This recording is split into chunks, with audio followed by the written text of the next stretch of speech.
Bonjour et bienvenue sur le plateau télé du CIAN. Nous sommes réunis ici au Mythe de Toulouse pendant 3 jours dans le cadre de ce salon de l'industrie en Occitanie. Et sur ce plateau, j'ai le plaisir d'accueillir tout au long de la journée les acteurs de l'industrie régionale pour évoquer pas mal de sujets qui touchent à l'industrie. Alors évidemment aujourd'hui, tout le monde n'a qu'un seul mot à la bouche.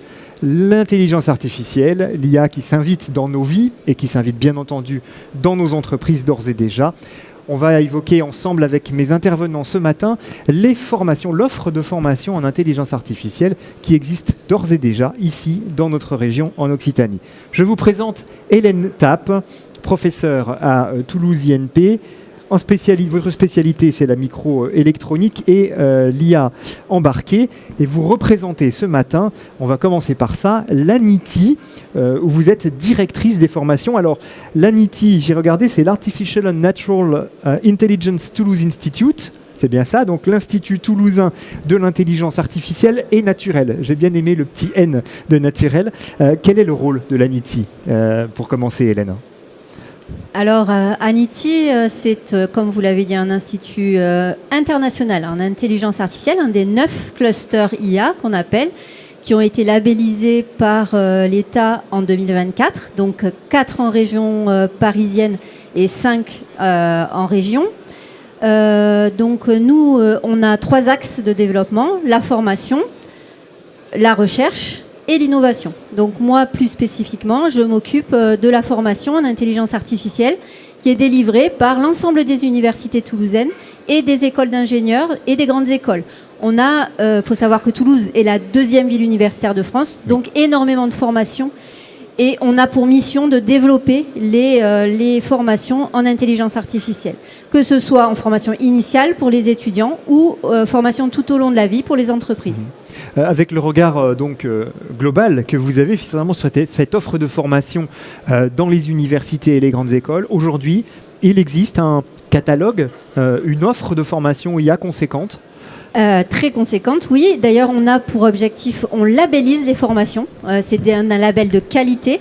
Et cette labellisation, elle se fait selon 3 axes. Les formations cœur IA, vraiment pour les personnes qui vont développer de l'IA. On a des formations application de l'IA, donc c'est aussi des spécialistes de l'IA, informaticiens, mathématiciens, mais qui vont appliquer l'IA à un domaine. Et le IA, ce qu'on appelle dans le jargon l'IA plus X, c'est-à-dire l'IA appliquée à un domaine d'application. Donc on est biologiste mais on s'intéresse à l'IA, on est juriste, on s'intéresse à l'IA, voilà. Donc c'est ces doubles profils qui sont aujourd'hui extrêmement recherchés également. C'est-à-dire qu'on trouve des modules IA finalement dans des formations sur lesquelles on n'aurait pas idée, c'est pas classiquement reconnu comme des formations IA, mais aujourd'hui l'IA s'invite partout. Donc on a ces formations IA plus X qui fleurissent. Et donc vous me disiez où on trouve ce catalogue, sur le site internet d'ANITI. Tout est à jour, on va dans l'onglet formation et on déroule selon ces 3 axes l'ensemble des formations qui sont labellisées aujourd'hui sur l'ensemble de l'académie toulousaine dédiée à l'IA selon les 3 axes que je vous ai énoncés. Il existe des formations spécifiquement dédiées à l'IA et uniquement consacrées à l'IA, véritablement spécialisées. On en trouve aussi. Tout à fait, c'est ce qu'on appelle les formations plutôt cœur IA. Voilà, donc elles sont présentes bien entendu sur Toulouse, que ce soit dans l'université essentiellement, l'université de Toulouse, l'université de sciences, ex-UT3, université Paul Sabatier, ou dans nos écoles d'ingénieurs. On va évoquer ensemble, alors c'est un petit peu plus technique, mais c'est important pour les entreprises qui se posent la question de savoir effectivement quelle est leur maturité, quels sont leurs besoins et du coup quelles sont les formations pour leurs collaborateurs sur ce sujet de l'IA. Occitania, qui est un outil qui aujourd'hui est à la disposition des acteurs industriels. C'est important d'en parler parce que ça débouche derrière sur le déploiement de formation. Tout à fait. Donc on passe, le DIH Occitania permet de faire un diagnostic des entreprises et donc à partir de ce diagnostic extrêmement précis, on va pouvoir orienter l'entreprise vers des formations certifiantes ou diplômantes et qui va dépendre évidemment du profil de l'entreprise, de son état de maturité et de ce que pourra lui apporter l'IA dans son activité. Et donc là, nous, on intervient notamment pour ce qui concerne ANITI sur les formations haut niveau. Mais on a aussi tout un tas de formations qui sont accessibles via des partenaires académiques ou industriels. Parce que Anity, c'est un ensemble de partenaires, je ne l'ai pas dit au début, académiques et industriels. On a un double financement. Occitania, une de nos tables rondes, un de nos plateaux télé sera précisément consacré à ce sujet lors du CIAN, donc on reviendra sur le sujet plus en détail. EDIH, je reviens simplement sur ce terme, donc c'est le pôle européen, c'est un hub européen, donc c'est un outil en fait financé par l'Europe qui permet donc aux entreprises de mobiliser ensuite de la formation pour leurs collaborateurs. Donc c'est évidemment quelque chose de très intéressant. 3 représentants autour de cette table d'organismes, d'organisation ou d'organismes de formation. Je vais commencer avec vous, Sébastien Salas. Vous êtes, Sébastien, directeur de formation chez Captronic, qui est un programme de formation porté par l'association Jessica France, programme lancé par BPI France et le CEA. Avec quelle vocation, quelle volonté ? Tout à fait. Notre raison d'être, c'est l'accompagnement de l'innovation dans le domaine de l'électronique et des systèmes embarqués. Quand on parle d'électronique et de systèmes embarqués, on entend derrière le mot capteur. Le mot capteur, il va récupérer des données. Ces données, elles vont servir à quoi ? À mettre en place un cas d'usage spécifique, une application dans laquelle on va rendre intelligent le produit. Aujourd'hui, ces applications tournent autour de l'IA. Donc, d'où notre présence au sein de Occitania pour accompagner l'industrie dans le domaine de l'IA et des applications liées autour de l'usine. Si on n'a pas ces fameuses données, on ne peut pas faire de l'IA.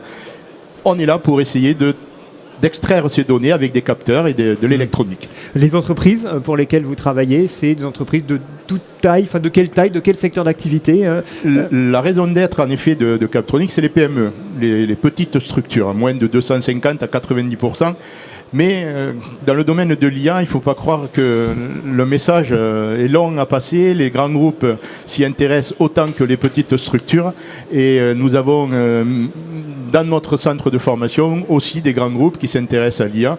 Et c'est en effet un public plus difficile à toucher parce qu'ils sont autonomes et ils savent trouver les centres d'expertise, mais on s'adresse principalement aux petites PME. Et ce centre de formation propose d'ores et déjà des formations en IA. Oui. Quelle est votre approche du sujet dans ces formations ? En fait, nous avons 2 volets d'accompagnement. Le volet conseil et expertise de projet, et qui va du cahier des charges jusqu'à l'industrialisation d'un produit.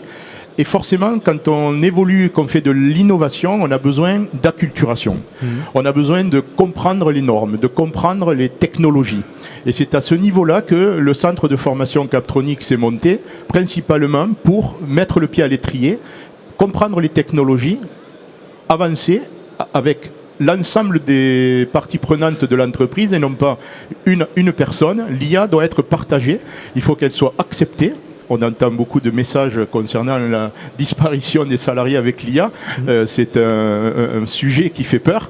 Mais en fait, il faut rassurer. On est là pour justement faire de l'acculturation et expliquer les tenants, les aboutissants. Et forcément, nous, on passe plutôt par le volet cas d'usage. Qu'est-ce que vous voulez faire ? On est là pour aider l'entreprise à l'aider à avancer dans son projet. On rencontre malheureusement des entreprises qui disent « j'ai beaucoup de données ». Qu'est-ce que je fais en IA ? Non, mais c'est plutôt dans l'autre sens qu'il faut prendre le problème. C'est quel est votre problème en ce moment précis pour vous aider à mettre en place de l'IA ou pas. Donc concrètement, les formations que vous proposez sont du registre de bases. Premier niveau, j'allais dire. Oui, tout à fait. Comprendre le vocabulaire, qu'est-ce que c'est que l'IA, le machine learning, une machine qui apprend toute seule, comment ça marche, le deep learning, l'apprentissage profond pour aller plus loin, les réseaux de neurones. On a toute une partie d'introduction au vocabulaire, aux enjeux, au cas d'usage, parce qu'en fait c'est ça qu'a besoin de voir un entrepreneur. C'est quels sont les cas d'usage typiques qui vont pouvoir m'être utiles pour progresser en interne. Donc c'est vraiment les bases.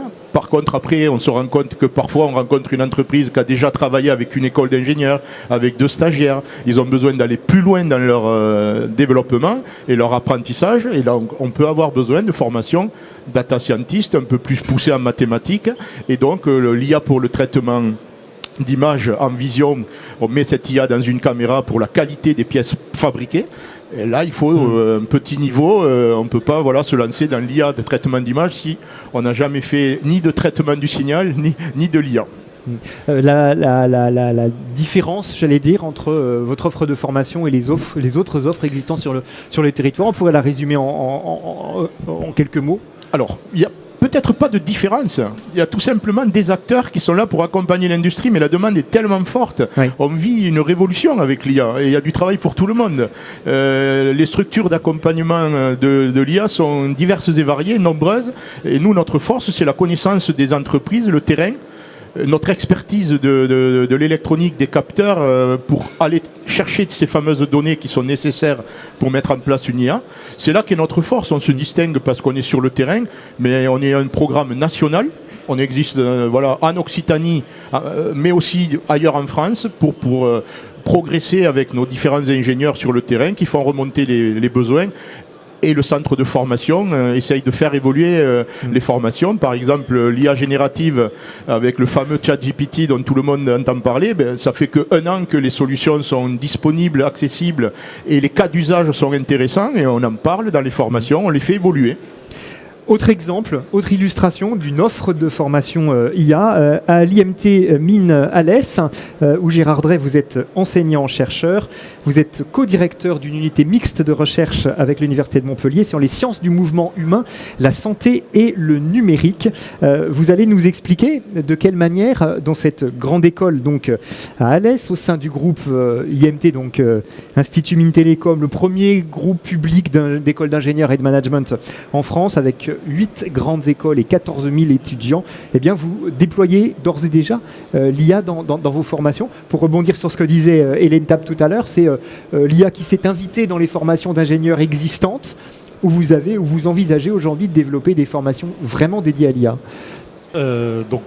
Merci pour cette introduction. Tout d'abord, je voudrais dire que l'école des Mines d'Alès, anciennement l'école des Mines d'Alès, IMT Mines Alès, c'est une vieille école et qui accompagne les entreprises dans leur transition, la transition numérique notamment, à travers effectivement l'avènement de l'IA aujourd'hui. Mais on a commencé cet accompagnement dans le numérique il y a très longtemps. Parce qu'on parle aujourd'hui de l'IA plutôt, on va dire, basée sur les données, mais l'IA, il ne faut pas oublier qu'elle vient aussi de l'expertise humaine. On a commencé, nous, les formations, dans tout ce qui était à l'époque, dans les années 90, les systèmes experts. Et donc, on a évolué avec cette révolution de l'IA pour arriver aujourd'hui, effectivement, à des formations qui sont plus orientées data science, d'accord, mais tout en incluant aussi l'historique de l'IA et tout ce qu'on a hérité de nos ancêtres, de nos anciens, sur les anciennes technologies liées notamment au système expert. Donc c'est une vieille école, mais on a su adapter nos formations et ça fait une dizaine d'années qu'on a déjà monté dans cette école-là plusieurs formations, notamment donc, déjà en formation initiale d'ingénieur à travers le département informatique et intelligence artificielle. Donc ça fait 10 ans qu'on a monté ce programme en évoluant avec les technologies bien sûr. Oui, il y a 10 ans on ne parlait pas de ChatGPT, c'était pas le sujet. Exactement. Et j'allais même dire on parlait peu d'IA, on parlait surtout de machine learning, de data mining, mais on évitait de parler d'IA parce que on était un petit peu dans l'hiver de l'IA. Donc là, on a un renouveau et puis une nouvelle appétence pour cette technologie-là. Mais ça fait très longtemps qu'on est dans ce secteur-là. On intervient aussi dans le cadre de la formation continue. Donc on a un département formation continue dans lequel on a des formations dédiées à des entreprises, notamment sur un format assez court pour justement les initier à l'intelligence artificielle. On le fait dans le cadre de l'EDIH Occitania, vous en avez parlé tout à l'heure. Oui, c'est l'outil que peuvent mobiliser les entreprises qui vous adressent ensuite des collaborateurs. Je résume bien. C'est tout à fait ça. Donc il y a une première partie qui est comme on parlait tout à l'heure, l'intervenante précédente sur la partie audit. Donc il y a un audit qui est fait par l'équipe d'Occitania. Puis ensuite, donc ces audits-là précisent les besoins des entreprises en matière de formation. Et c'est là où on intervient. Donc en premier niveau d'intervention, comme je disais, par le biais de la formation continue, où on a deux options, une formation courte sur une journée et une formation un peu plus longue sur 3 journées pour initier les sociétés sur ces nouvelles technologies.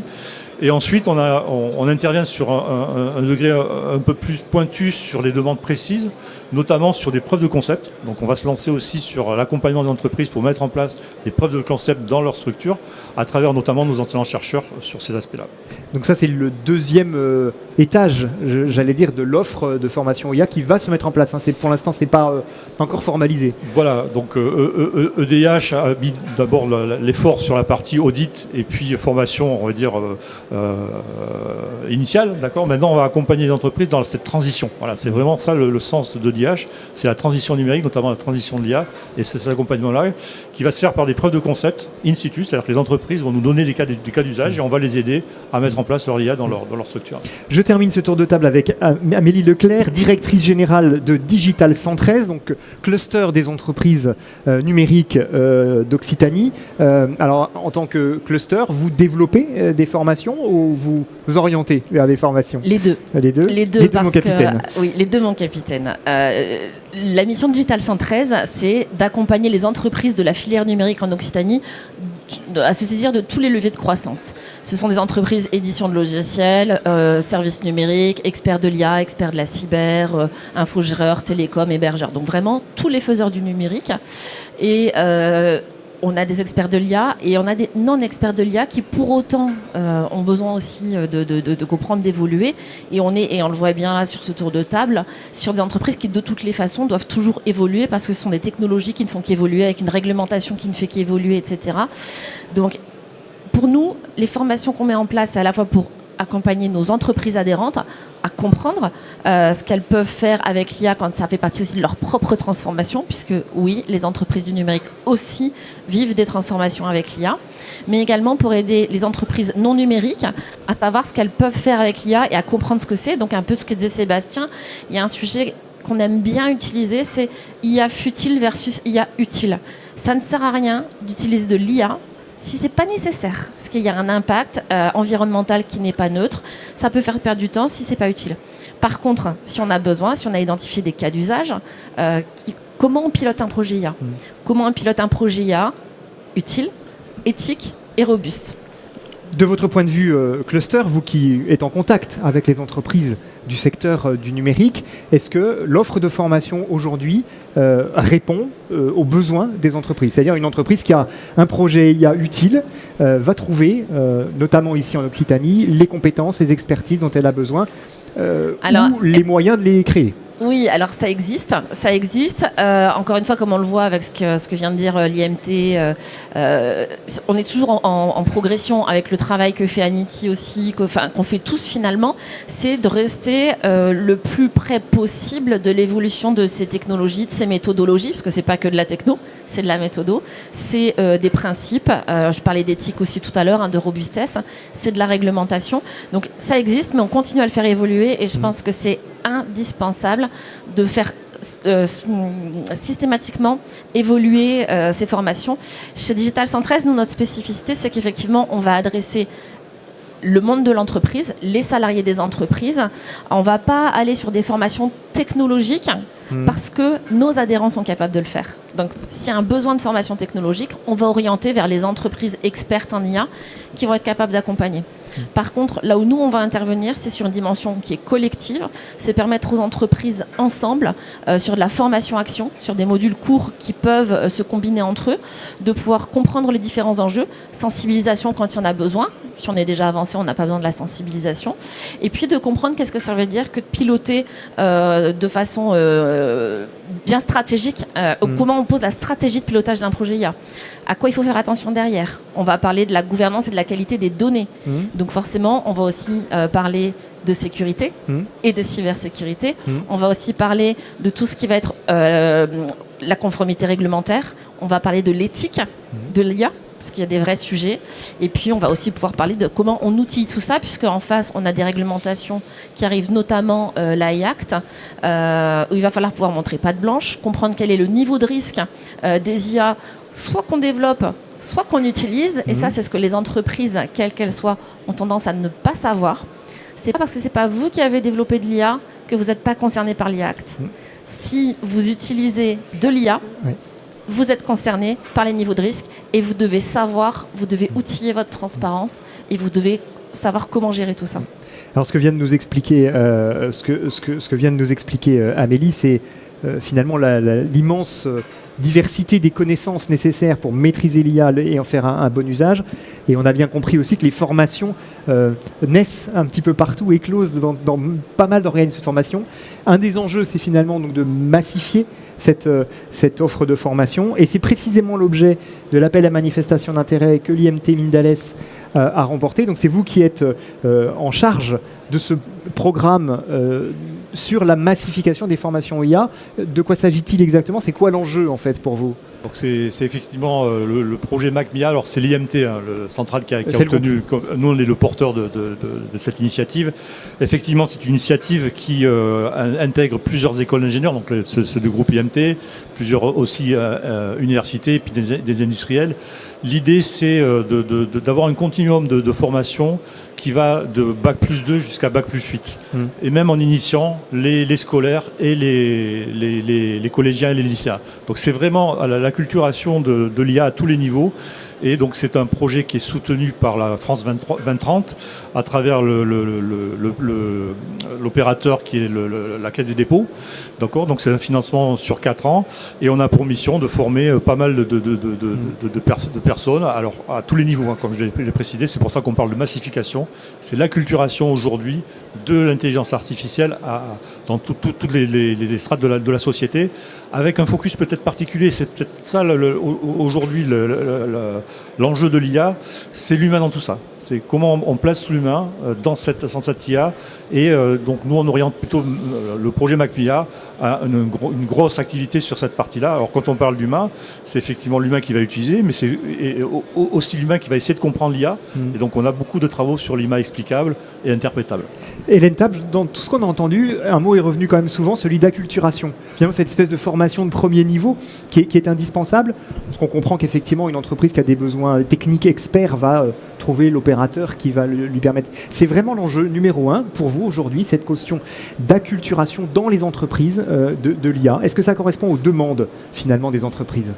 Ça correspond tout à fait à une grosse demande des entreprises, parce qu'on se rend compte que dans l'entreprise lambda, alors comme l'a dit Amélie, avec l'AI Act, il y a obligation de former tous les salariés qui utilisent un outil d'IA. Donc aujourd'hui c'est beaucoup, demain c'est tout le monde. Oui. Donc on a une masse de personnes à former qui est immense. Et donc c'est pour ça aussi qu'il faut s'associer, et qu'on s'associe public, privé, collectivité, etc. On ne sera jamais assez nombreux pour massifier, parce qu'il y a un volume énorme qui nous attend. Donc il faut s'outiller aussi, et c'est ce qu'Anity fait au travers de sa plateforme de micro-learning, qui est une plateforme accessible en ligne sur laquelle vous avez ce qu'on appelle des nuggets. Alors ça donne faim, ok, vu l'heure, mais c'est surtout c'est du formage 5P qui est en auto-formation, c'est-à-dire que les gens apprennent et peuvent se tester sur des notions simples de l'IA. Donc cette plateforme est en train de s'enrichir, il y a déjà une 30aine de nuggets.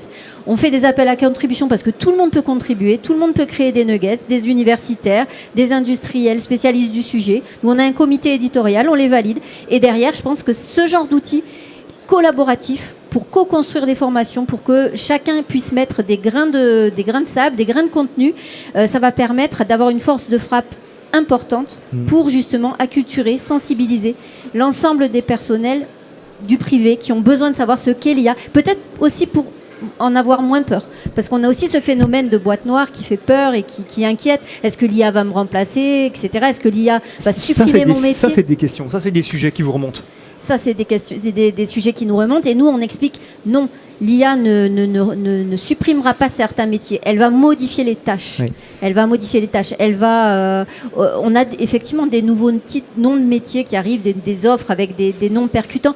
Mais j'ai envie de dire, ce sont des tâches. Et nous, en tant qu'universitaires, on doit quand même continuer à former nos ingénieurs, nos étudiants de master sur des choses fondamentales, des sciences fondamentales qui vont leur permettre de s'adapter à cette évolution hyper rapide de l'IA et des métiers. Donc l'outil digital pour aider à faire de la formation à grande échelle, on l'entend bien, un outil avec un peu d'IA dedans, quitte à faire, pourquoi pas demain. Les entreprises, elles sont encore en mode... je me pose beaucoup de questions, je vous vois, je suis un petit peu réticente parce que j'ai peur, voilà, et les collaborateurs eux-mêmes qui ont peur de perdre leur emploi. Ça subsiste, ça, aujourd'hui? Alors, il y a les entreprises du numérique qui sont de base plutôt appétentes, mais qui se posent la question de comment faire, parce que comme je disais tout à l'heure, elles ont compris que même elles sont disruptées en termes de stratégie, en termes de modèle économique. Les agents IA pourrait disrupter les modèles économiques du SaaS, du Software as a Service. Il y a plus de réticence effectivement sur les entreprises non numériques. On l'a vu dans le cadre de l'IA Tour organisé avec Numéum et le MEDEF, où il y a effectivement des fantasmes. Alors il y a du positif et du négatif dans les fantasmes. Ça va détruire nos emplois, c'est la fin du monde. Et d'autres, c'est ça va être génial, on va pouvoir faire plein de trucs, on va pouvoir tout faire. Et non aux deux réponses, aux deux questions. Ouais. C'est que non, on ne peut pas tout faire parce qu'effectivement, il y a un cadre. Il y a aussi des limites technologiques aujourd'hui. Il faut en avoir bien conscience, des limites réglementaires, des limites de compétences. Mais on est là aussi pour que ces limites-là, par contre, on arrive à les dépasser. Et puis non, voilà, on peut pas encore tout faire aujourd'hui. Et je suis 100% d'accord avec Hélène. C'est pas tellement que les métiers vont disparaître, c'est qu'ils vont évoluer. Et l'objectif de l'IA, c'est de mettre l'humain au centre de tout ça. Oui. L'IA, ce n'est qu'un outil. Il ne faut pas avoir peur de l'IA comme une entité suprême, comme on peut voir dans les films de science-fiction. L'IA doit être un outil piloté par l'humain, avec de la garantie humaine derrière. Et c'est ce qui est hyper important. Et c'est ces messages-là qu'il faut passer pour évacuer la peur et se poser la question, IA utile ou futile, j'insiste. Alors, peut-être qu'il fait peur à certains. En tout cas, une chose est sûre, c'est qu'il se développe très vite, il s'invite partout et les capacités de cet outil sont absolument considérables. Avec à la clé, probablement, dans quelques années, des métiers nouveaux dont on ne connaît même pas encore l'existence. Comment on construit une offre de formation dans une grande école d'ingénieurs ou dans un organisme comme le vôtre, Jessica, pour répondre à des besoins de demain qu'on n'a pas encore vraiment identifiés? J'allais dire que c'est un challenge qui existe toujours dans l'université. C'est anticiper le futur. Alors comment on envisage des programmes nouveaux? C'est en écoutant les besoins, une première chose. Et puis surtout, comme le disait tout à l'heure, en se basant sur des savoirs fondamentaux. On a besoin de bâtir un socle solide et pas simplement bâtir des formations sur l'usage. C'est un peu on a eu des discussions avec des industriels récemment et eux sont très orientés usage, mais l'usage il est aujourd'hui. Et si on veut avoir des ingénieurs, des scientifiques qui s'adaptent, il faut leur donner des socles de base qui leur permettront par le futur justement d'appréhender ces nouveaux métiers. Voilà. Donc je voudrais simplement revenir sur le débat qu'il y avait sur la disparition des potentiel des emplois liés à l'IA. Il y avait un article dans l'Étudiant qui est paru hier où il y avait une baisse effectivement de l'emploi en informatique des développeurs de premier niveau parce que c'était remplacé effectivement par l'IA. Et donc justement à nous, universitaires, à adapter nos formations pour justement aller au-delà de ce socle de bas niveau développement et d'amener nos étudiants à des niveaux supérieurs. Sébastien Salas, Cap. Oui, je compléterai en disant que c'est le rôle de l'université d'évoluer au rythme de la technologie.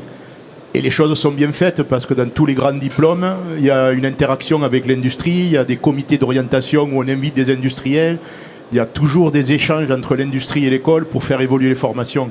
Donc moi je dis, on avance tous en même temps et c'est vrai que quand il y a des nouveaux sujets qui arrivent, l'université c'est une structure qui est longue, mais ils rattrapent le terrain et ils sont capables d'adapter les formations et tout le monde s'y met en même temps. Les progrès sont liés. On va s'adapter, ça tout le monde sait faire, je pense qu'il n'y a vraiment pas de doute, il faut s'adapter vite. C'est juste il faut s'adapter vite, mais regardez, on est et là. Plusieurs fois par an maintenant. Donc c'est compliqué pour des maquettes universitaires. Amélie, encore un petit mot? Oui, si je peux me permettre, j'ai envie de dire c'est ce que le numérique doit faire depuis son existence. Le numérique, c'est jeune, c'est quoi? C'est 50 ans. Et les compétences en numérique ont toujours été...